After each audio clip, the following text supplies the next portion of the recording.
It seems that the American president, Donald Trump, absolutely doesn't care that Russia continues to massively attack peaceful Ukrainian cities. And Trump is only happy about the fact that before the start of the large-scale exchange of 1,000 for 1,000 between Ukraine and Russia, he rushed to announce that supposedly the exchange had already taken place. On the night of May 25th, Russia launched the largest air attack in the entire three-year full-scale war against Ukraine, striking the capital and other regions for the second night in a row with missiles and drones. What prompted the president of Ukraine, Volodymyr Zelensky, to reproach the United States and Donald Trump for their silence? Because Trump really doesn't react at all to the fact that Russia is massively attacking Ukrainian cities, launching simply already hundreds, of drones and missiles at Ukraine. While he claims Putin wants to end the war, the result is an exchange of 1,000 prisoners of war on each side. But that's one side of the coin, and the other is that Trump absolutely doesn't care about the civilians in Ukraine who are under Russian missile attacks. While the so-called Trump administration is making every effort to get Putin to the negotiating table. However, concerning signs are emerging, because many analysts are sounding the alarm, saying that Trump's silence may indicate that he is really washing his hands of the situation and withdrawing from any negotiation process to find peace in Ukraine. The only one who responded to the massive Russian attack on peaceful Ukrainian cities was Trump's special representative, Kit Kellogg, who reminded on the social network X that this is a clear violation of the Geneva Peace Protocols of 1977, which are meant to protect innocent people. My name is Alexei Pechi. Today is May 25th. Let's discuss the overnight Russian attack on Ukraine in this episode. Why is Washington silent about this? And how does it correlate with the fact that during this very period there was an exchange of 1,000 prisoners of war for 1,000? Before we begin, I ask you to subscribe to this channel, like the video, leave a comment, and subscribe to the Peche New Telegram channel. The link is in the description of this video.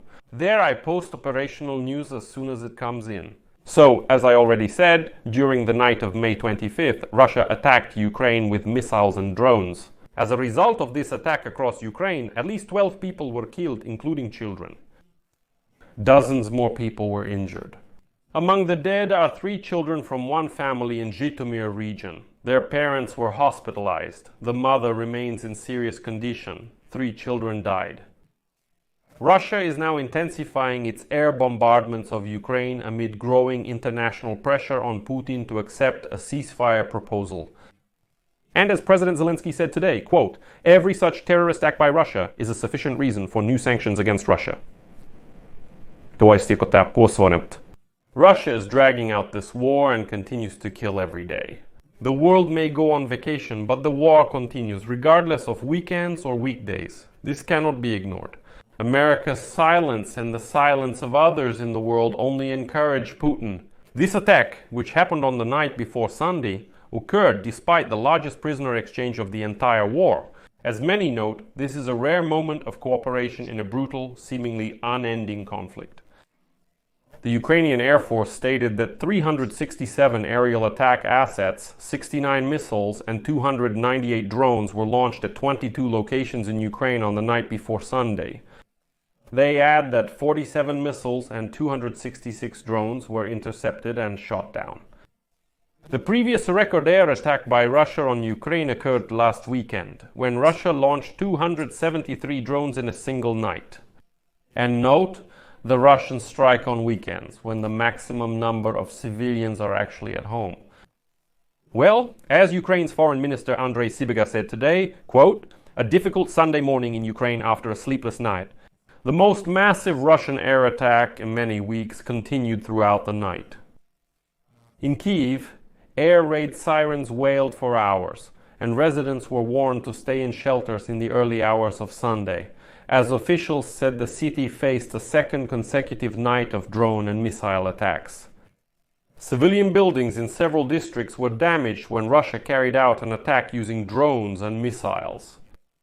The nighttime attack occurred the day after another wave of Russian attacks, which resulted in at least 13 people being killed. At the same time, as you know, there was a prisoner exchange, and on Sunday an exchange of more than 600 Russian and Ukrainian prisoners took place. This was the final stage of the prisoner exchange at a ratio of 1,000 to 1,000, which both sides had agreed upon. This is the only significant result of the negotiations between the Ukrainian and Russian delegations in Istanbul last week.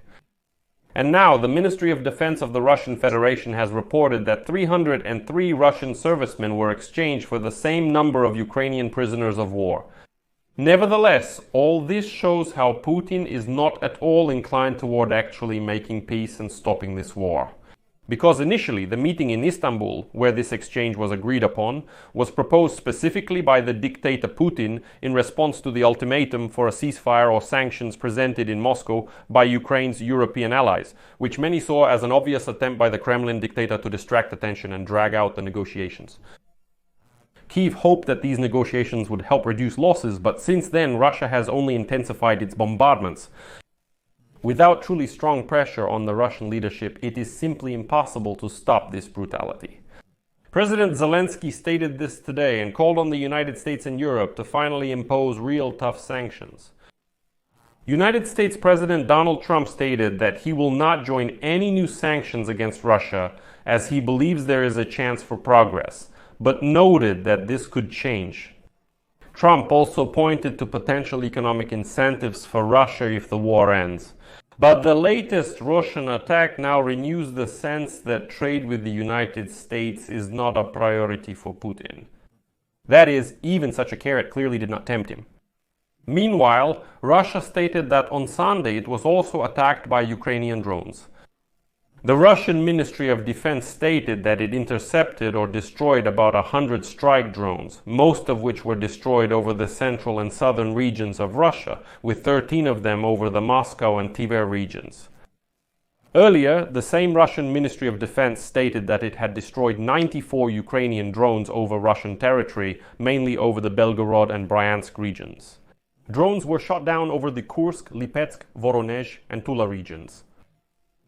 Well, that's it. The governor of the Tula region, Milyaev, reported that 3 people were injured, 2 of whom were hospitalized.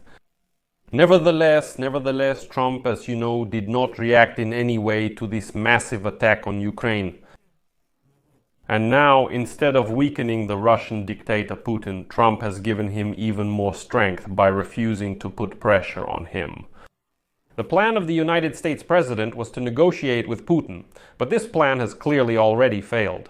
After Trump's 2-hour conversation with Putin last Monday, the Russian dictator made it clear that he does not intend to end the war against Ukraine.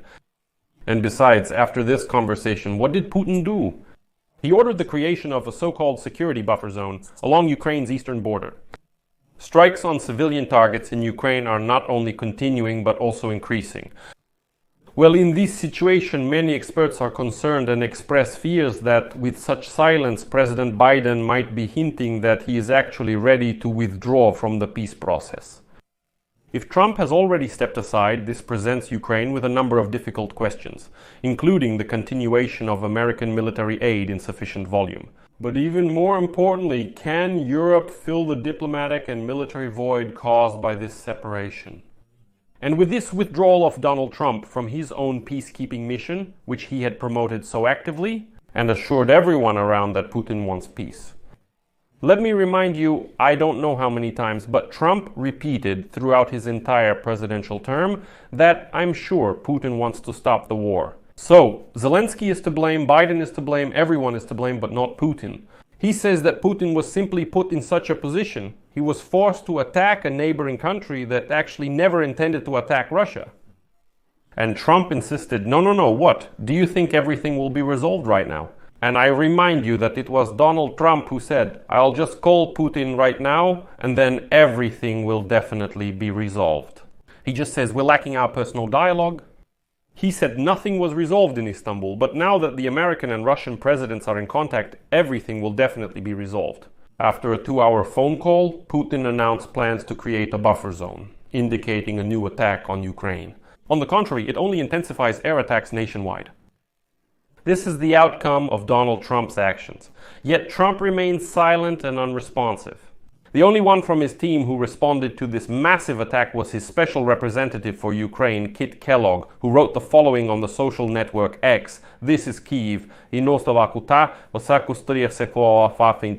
The indiscriminate killing of women and children at night in their homes is a clear violation of the Geneva Peace Protocols of 1977, which are meant to protect civilians. These attacks are shameful. Stop the killing. Stop the fire immediately. This is the United States' full response to Russia intensifying its attacks on Ukraine after Trump's 2-hour conversation in which he claimed, "I'll solve everything." And unfortunately, that's the entirety of the so-called brilliant foreign policy of Donald Trump.